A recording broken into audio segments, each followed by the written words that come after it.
Investors and traders, welcome to the channel. Market chart pattern today is 18th of May 2025. Hope everyone is having a fantastic weekend. We'll take a look at the key markets in this video segment. We'll take a look at our timing model in the US dollar.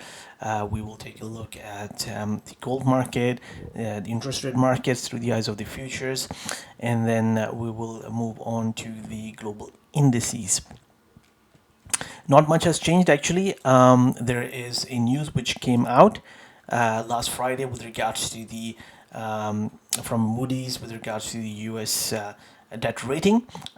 So we'll talk about that as well.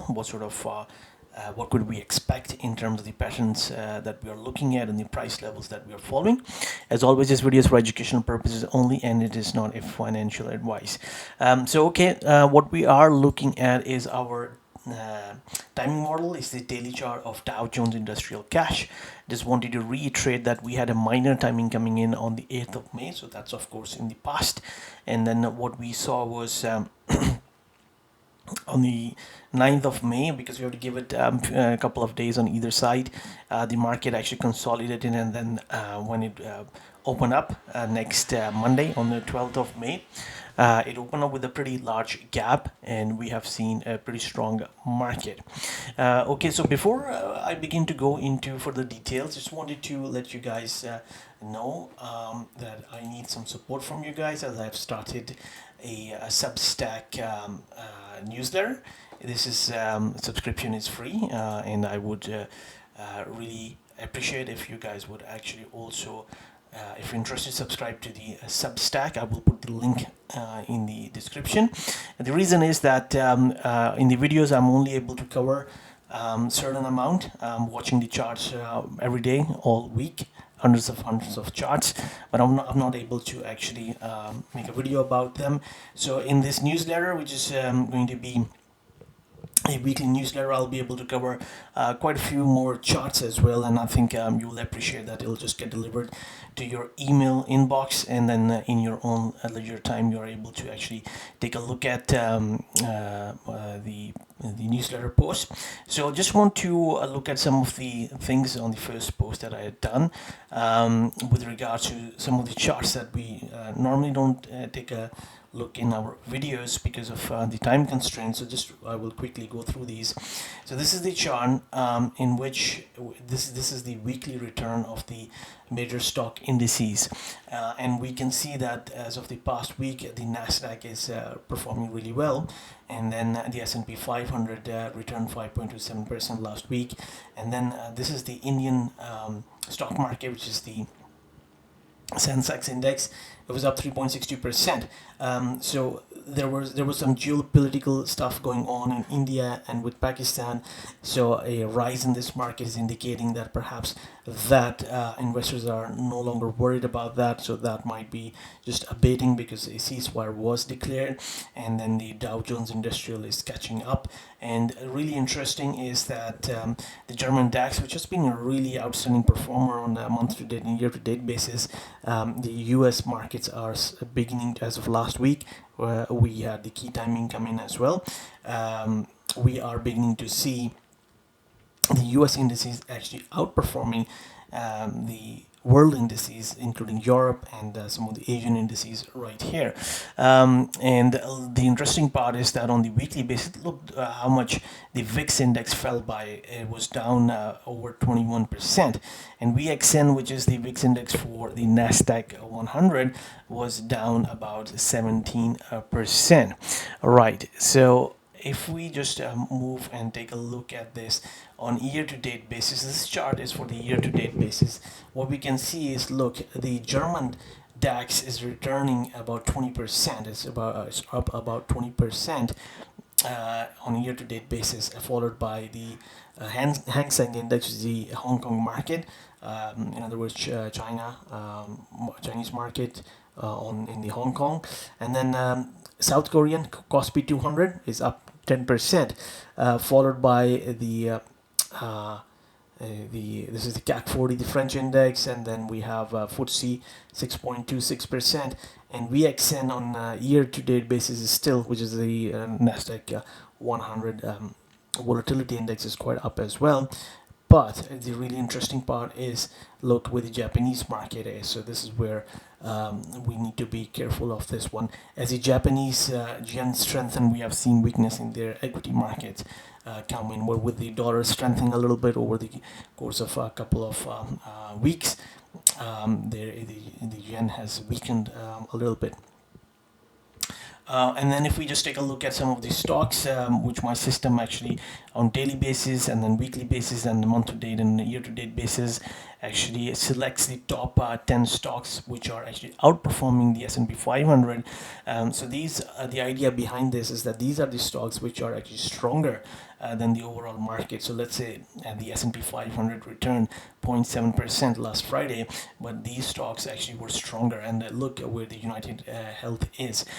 This stock has been down massively over the last couple of months, but it started to perform quite well as of last couple of days. So maybe there's new buying coming in. There have been reports I've seen on social media. You have to confirm it yourself, or some of the insiders, the directors buying the stocks, perhaps some of the shorts they are beginning to cover.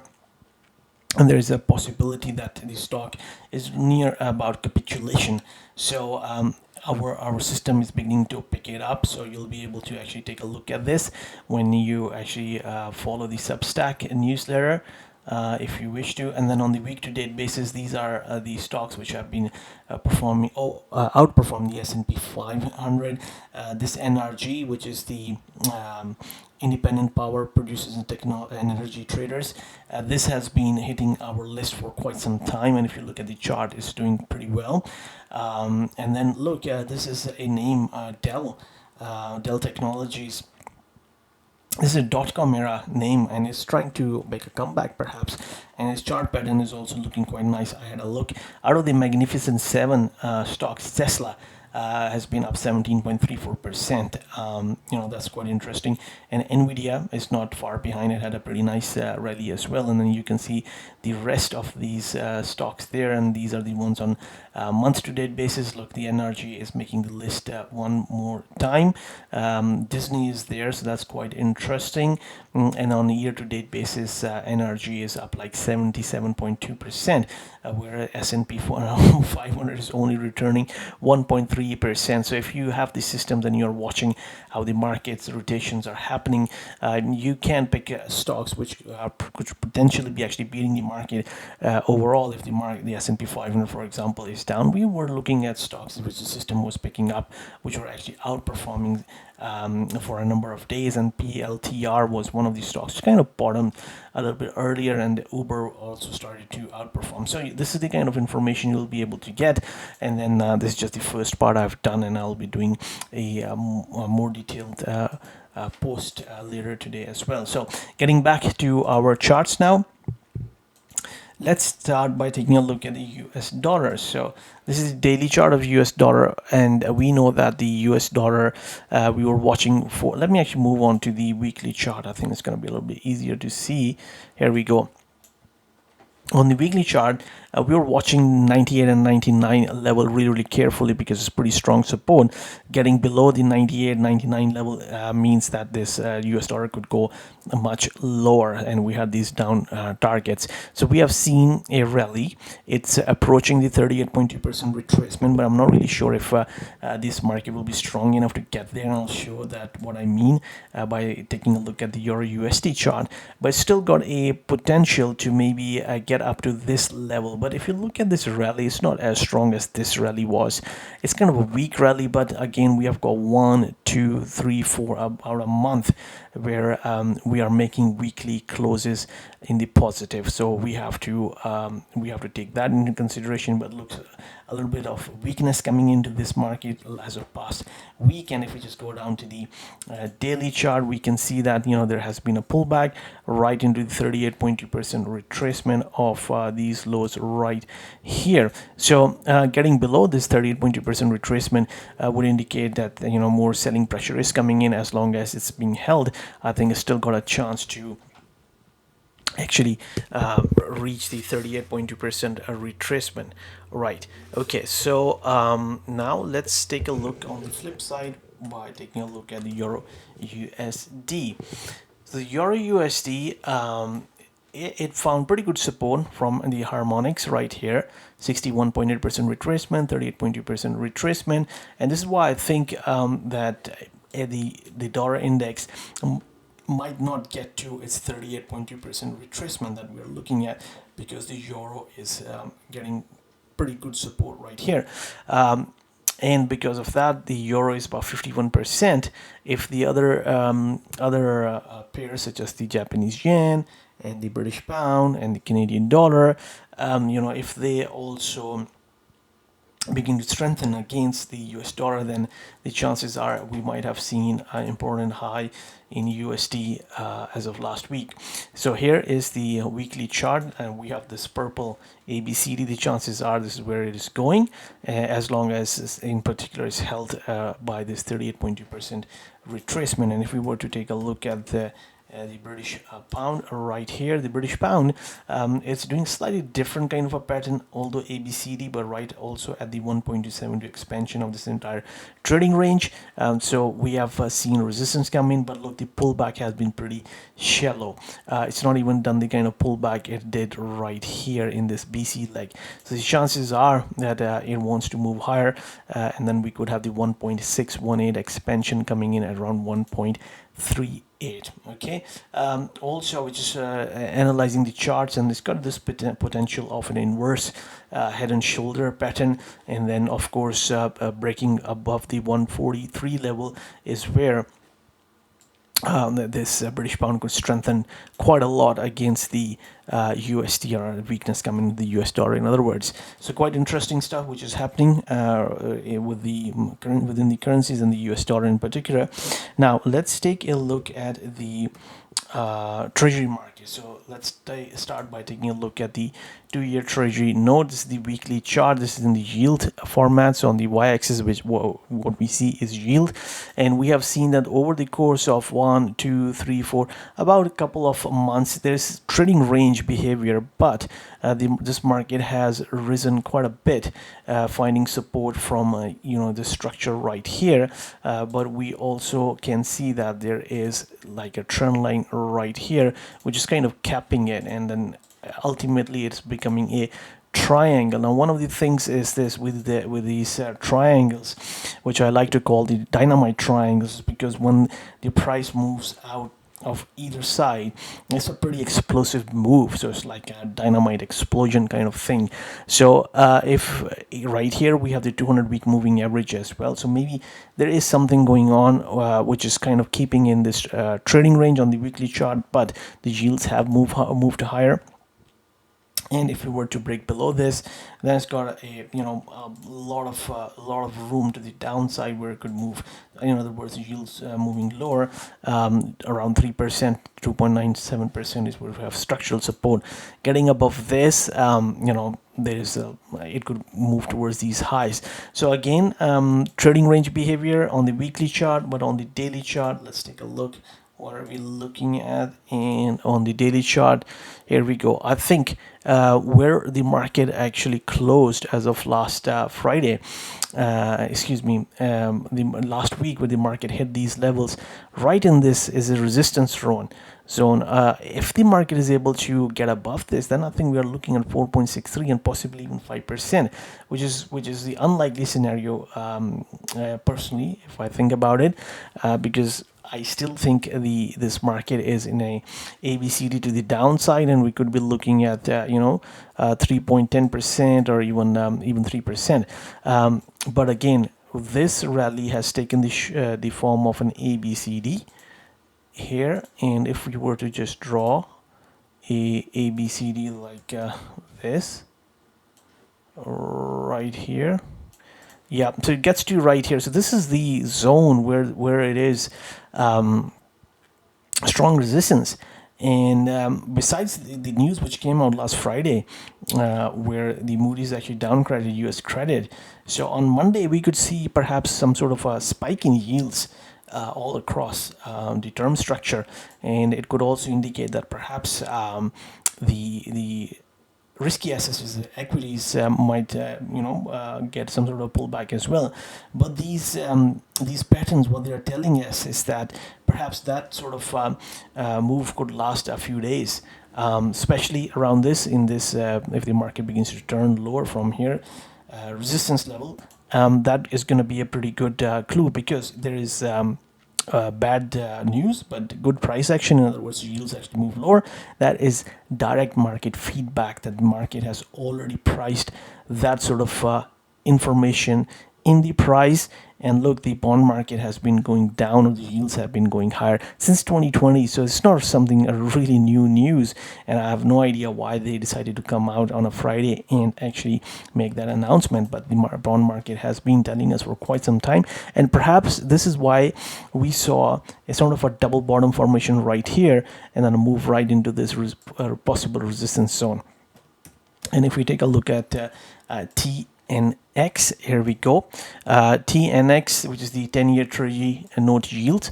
And here again, I believe it has hit a pretty nice resistance level as of 11th of April. Of course, it has risen right here, but I would still think it's likely to find good resistance here. And if it does, and this moves fail, potentially as a double top formation, then we have these downside targets around 3.7% and even 3.5%. On the flip side, if this is not the case, market will give us the direct feedback, then all of this analysis is going to be wrong, and what we are looking at then would be a B, C, D to the upside, and then it means that it's going to go and breach 5%, which is going to be quite a lot. All right, and then if we take a look at this on the futures chart by taking a look at ZN or ZN, ticker symbol, which is the 10-year Treasury note futures. So here I've noted a support zone despite the downgrade by Moody's. So that's pretty important, because we have right here where my mouse is a confluence of pretty important ratios. So of course, with a lot of volatile market, it can move quite a bit right here. But if it doesn't really there is just no follow through over the next 2 to 3 days, and market begins to reclaim this region, then means that this is direct market feedback that perhaps all of that was priced in the market actually, or the yields actually beginning to move lower. Okay. Now let's take a look at the long bond futures. I will move to the weekly chart for this. Here we go, and yeah, I think where this is. 278.6% retracement around 111.18, 111. That's possibly a pretty strong support as well. So we'll see how this market will trade as well. Now let's take a look at the gold market. So moving on to the gold, I'm going to move to the monthly chart first. This is the longer term patterns that we are following right here. And then what we have seen is that ever since this market hit this our target zone, it's gone into consolidation. So pretty big range right here for the month of April, but it moved back into this box. And we are seeing some further consolidation this month as well, but it's got a chance to actually make it to 3,800 possibly. Now, if we move to the daily chart, this is where it gets really interesting, because recently what we have seen is a pullback of about 10%, roughly 11% move. Right now, last Friday, Thursday, and then Friday as well. What happened is last Thursday, 15th May, it had a 61.8% retracement in an ABCD formation. So let me try to draw this ABCD for you. It's not going to be 100% because I was looking for a slightly variation of it. Oh yeah, there you go. So that's 100% ABCD. It went a little bit lower to 61.8%, and that's a pretty strong support level because of the confluence of the ABCD coming one-to-one price projection and 61.8% retracement. And then if you look at this trend line right here, this is being observed as well. The chances are that there is strength coming into the gold market. There is some stuff with regards to Basel III going on as well, where the banks and central banks have already been buying it, but the banks will also be able to keep gold as an asset and actually on their balance sheet and lend against it. It's pretty game changer stuff, which the banks were not able to do before, but since 2024, and this is one of the reasons that we have seen such a big move in gold. It's probably the best asset class, outperforming at the moment, even better than Bitcoin. Okay, so we'll be watching this, and this is possibly the support that we might have seen past week, an important low in the gold market, and it could resume its rally. Okay, so now let's move to the equity markets. So we'll move by taking a look at SANSEX, which is the India's key uh, benchmark index. And here, something really interesting. This is the region we were watching for a potential strong resistance, and for a few days, a week, it was. And this is like, I believe, right after when the geopolitical stuff was happening, and then of course there was a ceasefire declared, which is really good stuff by President Trump intervention. And then what we have seen is that the market closing for consecutively for a number of days above our key resistance levels. It should be support now. So likely it's likely to make a move towards 1.618 expansion, which is going to be the 83,240 level, roughly speaking. This is really short term, but it's got a potential to actually move higher, because this pattern was a really powerful pattern. It had a pretty good chance to fail right here, then right here, but it seems to be doing pretty okay. And yeah, so the next big resistance level is around here, around 83,000 for 240 level. That's going to be the next one where it could fail if the market is turning south. Okay. Now, let's take a look at the DAX. Now, DAX on the year-to-date basis was the best performer. It made new all-time highs last week, 12th of May, last Monday, but it did not close positive, so that's really interesting. Now, could this be a double top formation? We have hit our 1.272 extension as well, so I think it's just consolidating. But if the news remains good, it's got a potential to about 24,650 as well. And UK's FTSE is also performing much better. It had this head and shoulder formation, if you remember. This is how we had charted it. Then there was a big move to the downside, and now what we're looking at right at the 1.272 extension. This is the CD like is 1.272 times AB like is still got a potential to go, probably make new all-time highs, or at least test these highs right here. So this is what we are looking at in terms of the FTSE 100. Now I'm going to move to the US stock indices. So let's start by taking a look at NYE, which is the New York Stock Exchange Composite Index. It's pretty important to take a look at this index because it also contains ADR, so the foreign markets listed on the New York Stock Exchange, and we have seen a really nice rally take place. Here we were watching for this 19,610 roughly as a potential resistance level. Last Wednesday, it did look like maybe with this kind of close that maybe the market wants to pull back, but there was just no follow through. So now I think with the kind of news that came out with regards to the credit being downgraded by Moody's, we can see some sort of a pullback happen for a few days perhaps.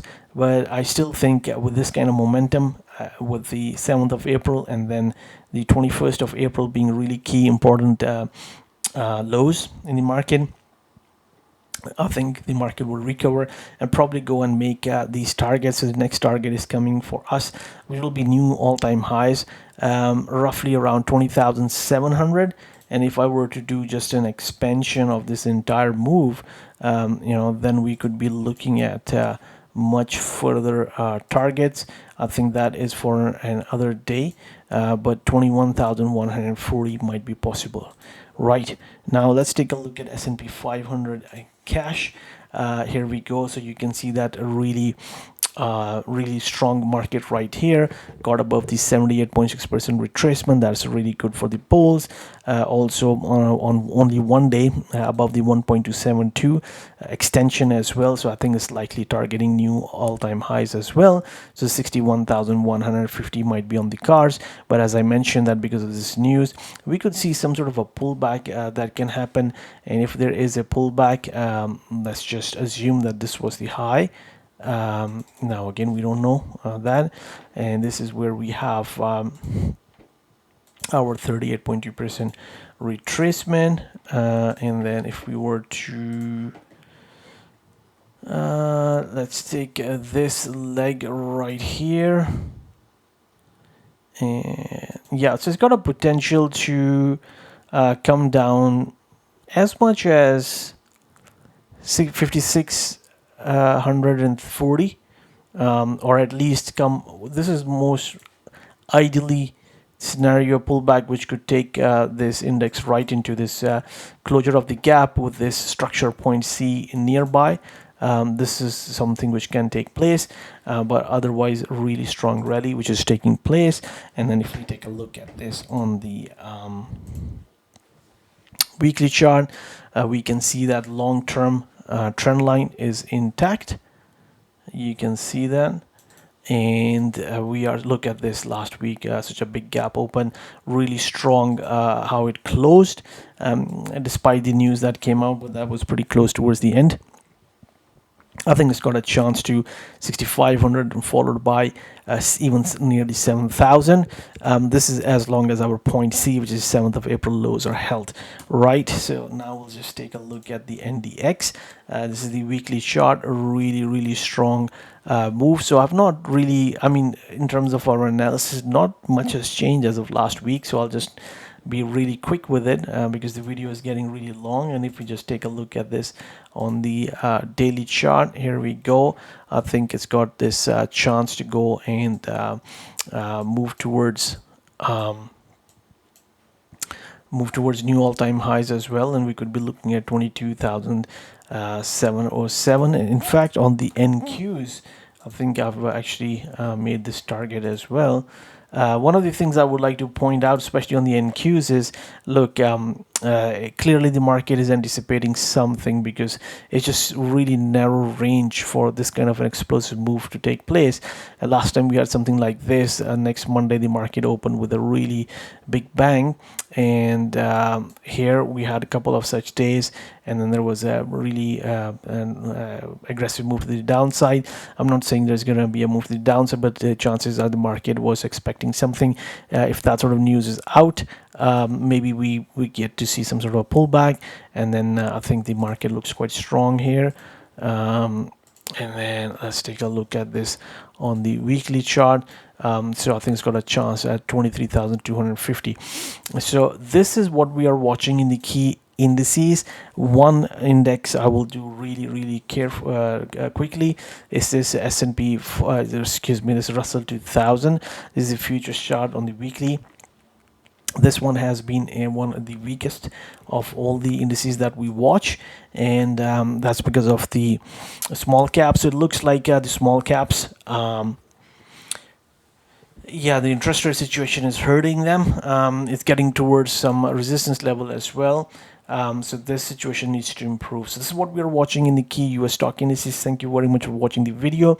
And if you like the video, please give it a thumbs up. Please also subscribe to the channel. And if you want to subscribe to the Substack, it is free right now. You'll get access to some of the charts that I'm not able to do a video on, but I'm able to quickly post it. This is why I started the Substack as well. So I will really appreciate your support. So thank you very much. Good luck, good trading, and speak to you guys soon.